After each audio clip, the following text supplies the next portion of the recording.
Hey Aquarius, welcome to Wild Pearl Tarot. Welcome to your love reading today in the treehouse. We're going to be getting messages from tarot as well as oracle, so make sure you stick around to the very end when we do that. If you've never been to my channel before, welcome, welcome, welcome. I'm so stoked you're here, and thank you so much for taking the time out of your day to check it out. And if you have been here before and you're just coming back for more, I really appreciate it, you guys. Thank you so much. If you guys would like for me to pray for all of you, please say hi in the comment section. That way I've got something legitimate from you representing your energy that I can focus on. And that's my spiritual practice. I encourage everybody else to join in because it's something we can do. We're magical beings. So let's get right into it, you guys. All the cards have been pre-shuffled for you so we could save some time. We're only going to take the cards out that choose to speak to us, and we're going to have a conversation with them. If they fly out in reverse, that's how we'll read them. For Aquarians, love for Aquarians, what messages do we need to pay attention to today? We've got 5 of Cups out. We're going to get a general view, and then we're going to unpack those with another deck.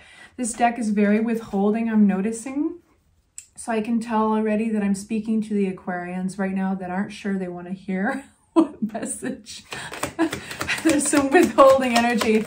Like, what does it have to tell me? All right.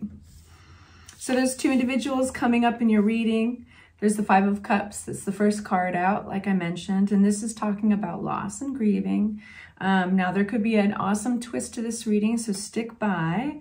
Stand by, rather. But if you do feel like you don't want to hear anything heavy, then maybe you want to switch off or check out one of your other readings, your moon sign or your rising, because it does look like that there is a little bit of heaviness that one is working through. There might have been some sharp words exchanged, maybe an argument, maybe a harsh discussion. Let's get some more information out. Anything else? Let's unpack a little bit more of the overview for our Aquarians.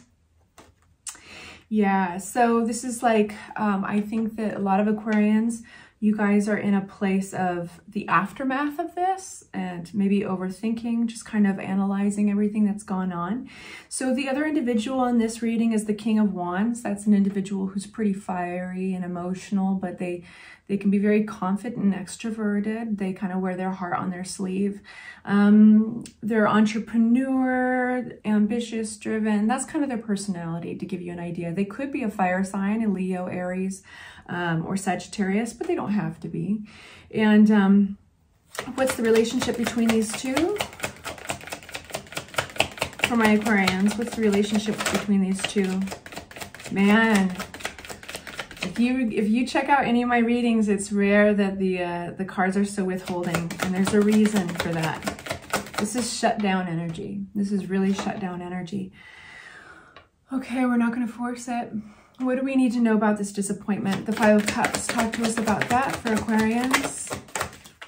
King of Swords. Aquarius, so this represents air energy. It could be you it's talking about. But this is about rationality, trying to get clarity on a situation. Tell me more about this for my Aquarians. What do they need to know? Following one's intuition. So I do feel that this scenario is not a waste of time. It's not completely been a transaction or a discussion that's been carried away by emotion. It seems that there is a lot of logic to this. There's a lot of, while there's been emotion, there's been truth. And I think you're in a place where that's what you want. Anything else? Even if it's a little disappointing. 5 of Pentacles, a sense of being left out, the sense of being disconnected, left out, a sense of scarcity. But what is also coming out is the High Priestess, which is intuition. So I do feel that your mind is clear, you're feeling sharp, and intuition is very sharp with you. So let's get some messages out about this King of Wands. What do we need to know about this, the energy of this other individual for our Aquarians? You might feel that they're a little emotionally blocked, a little immature. Emotionally immature. Aquarians, what else? We're getting all pages. It's like There's something else they need to learn. There's something they need to know. It's like they are in the precipice of growth, but they're not over the learning curve on something. And that could be just where they're at right now in their life, going through something. Eight of Pentacles is the work card. Work card. So it could be that they are at the beginning of a new... Some of them could be starting jobs. Some of them could be needing to start a job. Some of them could be ending something regarding work. But it's all affecting them. And you feel that maybe they're being self-absorbed.